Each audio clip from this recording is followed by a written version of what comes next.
tiraram a oportunidade da minha filha e do meu neto poderem fazer uma faculdade na Europa. Tirou um sonho deles. O meu foi de tentar proporcionar esse sonho.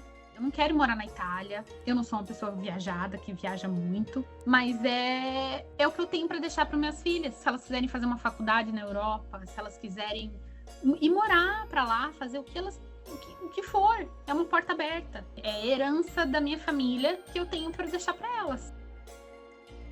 Para muitos brasileiros, o dia 28 de março de 2025 marcou o início de um pesadelo.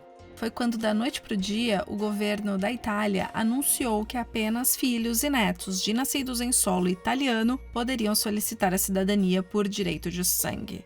Estima-se que o Brasil tenha 32 milhões de descendentes de italianos, a maioria de quarta e quinta geração. Ou seja, a nova lei atinge milhões de pessoas que sonhavam em ter a dupla nacionalidade. Essa limitação de gerações estourou uma bolha na lucrativa indústria de assessoria jurídica e administrativa que atua no Brasil e na Itália. Multiplicam-se as reclamações de consumidores que perderam o direito à cidadania, amargam grandes prejuízos financeiros e alegam negligência das assessorias. Mesmo diante da nova legislação, a captação de novos clientes continua. Diversas empresas seguem vendendo a promessa de que é possível contestar a nova lei e garantir o reconhecimento da cidadania italiana. A Itália vem fechando o cerco com relação à obtenção da cidadania e diz haver uma comercialização do passaporte italiano. Além de frustrar os planos de bisnetos e tataranetos de italianos, a nova legislação fez desmoronar o que muitos chamam de fábrica da cidadania italiana.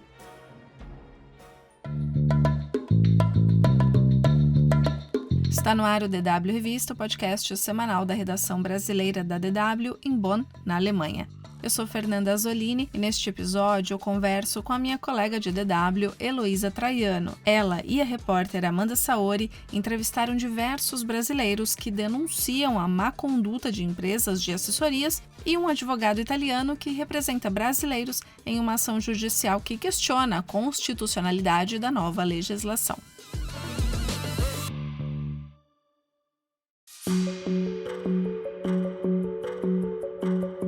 É só fazer uma busca rápida pelo termo cidadania italiana e a lista de empresas que oferecem serviços de consultoria administrativa e jurídica se perde de vista. É um mercado milionário. Por décadas, podia solicitar a cidadania italiana qualquer pessoa que conseguisse provar que tinha um ancestral italiano vivo após 17 de março de 1861, quando o Reino da Itália foi criado. Pelo princípio chamado jus sanguinis, por direito de sangue, há 3 vias para a obtenção do reconhecimento da cidadania italiana: por meio do consulado italiano da região do Brasil onde o descendente mora, por via administrativa, ou seja, tendo residência na Itália, ou entrando com um processo na justiça italiana. Nos últimos anos, a via judicial tem se tornado a mais atrativa, em grande parte para fugir da fila dos consulados, que podem chegar a 10 anos de espera em alguns estados. A via administrativa também acaba sendo uma possibilidade menos acessível, já que nem todos teriam condições de morar na Itália por questões pessoais ou profissionais. Além do mais, pela via judicial, vários membros da família podem entrar no mesmo processo. Até que veio o primeiro baque em 2024, com o anúncio do aumento das taxas a partir de 2025. No caso dos processos judiciais, foi de 300 euros por família para 600 euros por pessoa. O aumento na taxa fez com que muitas famílias corressem para juntar os documentos e ter condições de protocolar os pedidos na justiça italiana até o dia 31 de dezembro de 2024. Quase 3 meses depois, veio o segundo baque, esse bem mais forte. O governo italiano decidiu que, da noite para o dia, apenas filhos e netos de quem nasceu em solo italiano poderiam solicitar a cidadania por direito de sangue. E foi aí que os problemas com as assessorias nesse setor infladíssimo ficaram mais evidentes. O número de queixas de bisnetos e tataranetos que temem prejuízos só vem aumentando. Heloísa, obrigada por participar desse episódio. Vocês conversaram com 10 clientes de 3 empresas que foram citadas no site Reclame Aqui pelo menos 100 vezes nos últimos 6 meses. O que está acontecendo exatamente? Então, Fernanda, a gente conversou com pessoas de várias cidades e estados do Brasil e também morando no exterior. Essas pessoas nos fizeram relatos muito dramáticos. Vimos muitas pessoas angustiadas. Talvez o caso mais delicado seja o das famílias que contrataram essas empresas de assessoria há bastante tempo, às vezes em 2023 ou 2024, e nunca viram os seus processos serem efetivamente protocolados na justiça italiana. Isso porque o decreto de março tornou impossível ou inviável para que as famílias que são de bisnetos e tataranetos de italianos nascidos na Itália protocolassem os seus pedidos, que é o momento em que a solicitação da cidadania se torna oficial perante o governo italiano. Na prática, se tornou impossível para as empresas que já tinham recebido por esses serviços efetivamente executá-los. Portanto, a demora de muitas empresas em atender a toda a sua clientela ganhou consequências materiais, porque esse setor viu a demanda crescer muito nos últimos anos. E nem sempre o crescimento da estrutura das empresas acompanhou, de modo que muitas vezes os retornos eram muito lentos, a capacidade da empresa de conduzir todos os casos ao mesmo tempo era muito limitada. Então, muitas pessoas viram todo o seu investimento e toda a sua expectativa daqueles meses ou até anos se frustrar. Outro caso que a gente ouviu bastante é o de pessoas que, agora sem o direito à cidadania, não estão conseguindo conversar com as empresas de forma eficiente para pedir a restituição dos valores já pagos. Outro caso que a gente viu é o das pessoas que foram encorajadas ali no final do ano passado, quando já se ventilava que uma mudança legislativa estava por vir, a fechar contratos com a promessa de que os seus processos seriam protocolados no momento em que elas entregassem a papelada, ou seja, a tempo de uma eventual mudança legislativa, o que também não aconteceu. Então, esses casos, de pessoas que ou começaram os processos há muito tempo ou há pouquíssimo tempo, na verdade tem uma consequência comum, que é o prejuízo de valor alto, porque esse é um processo caro, é um processo que pode chegar a custar dezenas de milhares de reais. Então, o que a gente vê é que essa estrutura de uma fábrica de passaportes, que prometia aí casos de sucesso rápidos e para muitas pessoas, falhou. Essa bolha hiperinflada nos últimos anos estourou a partir do momento em que as consequências se tornaram evidentes dessa demora.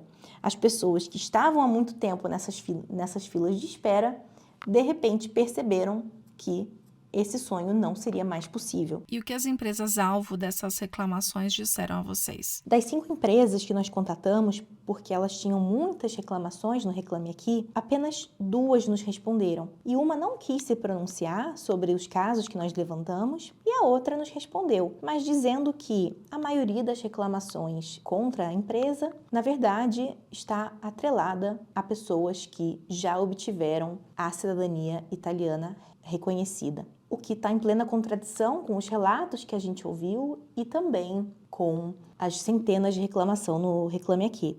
Outra coisa importante é dizer que essas empresas alegam que existe uma morosidade dos órgãos públicos italianos, que a natureza dessa atividade é complicada e exige tempo. Porém, a reclamação dos clientes é sobre a falta de transparência e de comunicação, além de, em alguns casos, do não cumprimento de prazos previamente acordados. Essa empresa também nos disse que está entrando com medidas cabíveis contra difamação e calúnia em eventuais casos em que isso pode estar acontecendo. A plataforma Reclame Aqui registrou de janeiro a maio 567 reclamações, em comparação a 126 no mesmo período do ano passado. Já no Procon de São Paulo, os atendimentos relativos à indústria da cidadania italiana aumentaram de 16 em 2024 para 55 só nos primeiros 5 meses deste ano. Isso sem contar o tanto de gente que não procura esse tipo de canal de atendimento ao consumidor. É claro que há empresas de consultoria sérias, mas é fato que o número de queixas contra esse setor vem aumentando. Tem uma questão ainda mais grave, né, Heloísa? Apesar da legislação vigente neste momento, tem empresa que continua tentando vender pacotes com a promessa de ser possível que bisnetos e tataranetos de italianos consigam obter a cidadania italiana. A DW contatou em maio e junho os canais de atendimento ao cliente de 8 empresas de assessoria jurídica, expressando interesse nos serviços que hoje estão disponíveis para os bisnetos de italianos, que são aqueles que, segundo a nova legislação, já não têm mais o direito à cidadania. Dessas 8, 7 indicaram, pelo menos ali num primeiro contato,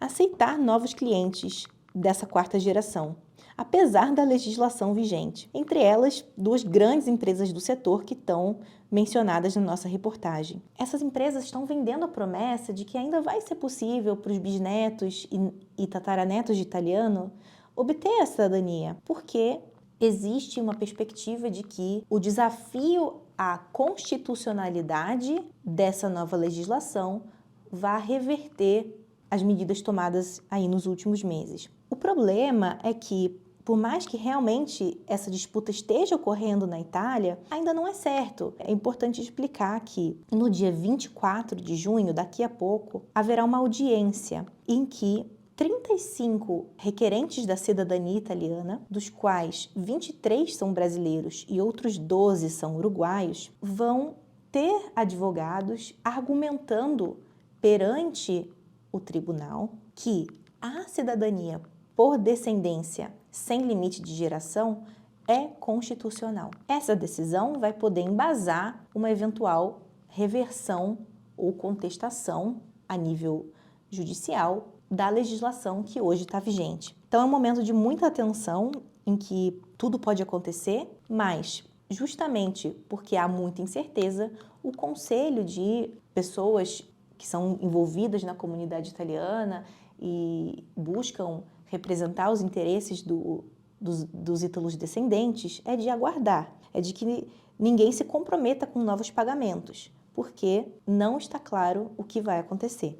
Após a aprovação do decreto em março, o ministro das Relações Exteriores da Itália, Antonio Tajani, disse que a nacionalidade não pode ser, nas palavras dele, um instrumento para viajar a Miami com mais facilidade. E que, abre aspas, não estamos dispostos a vender a cidadania, pois ser italiano é uma coisa séria, fecha aspas. Ele fala de Miami porque quem tem passaporte italiano não precisa de visto para entrar nos Estados Unidos, pelo menos por enquanto. Heloísa, você acha que a forma com a qual o governo italiano vê a questão da cidadania corresponde à realidade? É claro que a gente não pode generalizar, as pessoas têm diferentes motivações e objetivos, mas o que te chamou mais atenção depois de conversar com tantos clientes de assessorias que estão agora nessa situação de limbo? Então, Fernanda, é interessante porque essa argumentação do governo italiano, né, de que existem muitas fraudes nesse setor e de que há uma banalização, né, da cidadania, que as pessoas só querem, né, uma mobilidade mais fácil, ela é muito generalista, né, exatamente. Ela ignora 2 fatos centrais. O primeiro deles, que existem muitas comunidades, né, por exemplo, em São Paulo ou no sul do Brasil, que se identificam, né, como brasileiras e italianas, que mantêm tradições, né, que falam ou cantam dialetos antigos, né, que vieram com esses imigrantes do século XIX. Então, é muito duro para essas pessoas ouvir isso, né, que elas não pertencem àquele lugar, elas sentem que as suas raízes são, de alguma forma, negadas. Mas outro fator importante é que, das pessoas que nós escutamos, nenhuma delas disse pra gente que queria um passaporte para poder passear na Europa, para poder viajar para os Estados Unidos, fazer compra em Miami. Claro que esse é um benefício, mas não. A maioria das pessoas disse pra gente, olha, eu não tenho tanto, eu não tenho muito a oferecer ao meu filho, né, ou aos meus netos. O que eu sei que eu vou poder deixar para ele é uma oportunidade de um dia estudar na Europa, de um dia trabalhar em outro lugar, conhecer outra cultura, entrar em contato com outras pessoas. E talvez esteja aí um dos pontos mais sensíveis dessa história, que muitas das pessoas que fizeram esses investimentos não fizeram isso de forma leviana, não foi um investimento qualquer. Uma das pessoas que nós conversamos vendeu a casa que tinha herdado da mãe para poder arcar com os custos do processo para 3 pessoas, por exemplo. Então isso é muito triste e exige definitivamente atenção, né, nossa e das autoridades, porque é uma situação realmente muito delicada.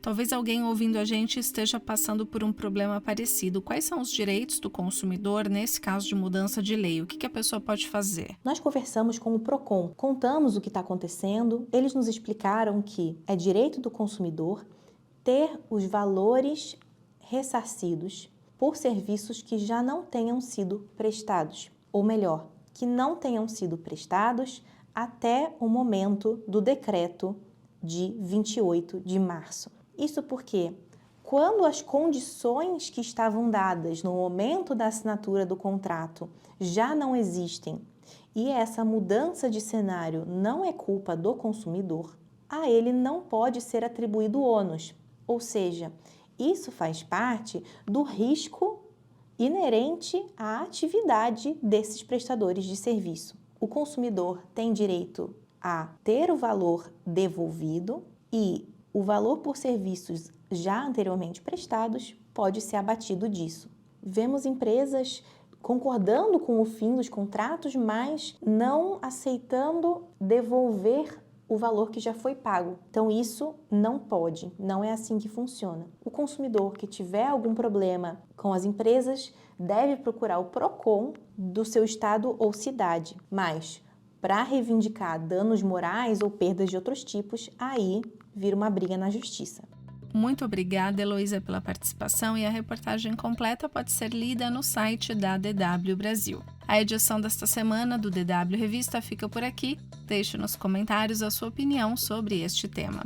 Lembrando que o podcast pode ser acessado por meio de plataformas como Spotify, onde basta procurar pela playlist DW Revista. Além disso, tem na Deezer, iTunes, Google Home e Alexa. A produção, apresentação e edição técnica são minhas, Fernanda Zolini, edição final de Luísa Frei. Obrigada por acompanhar a gente e até semana que vem.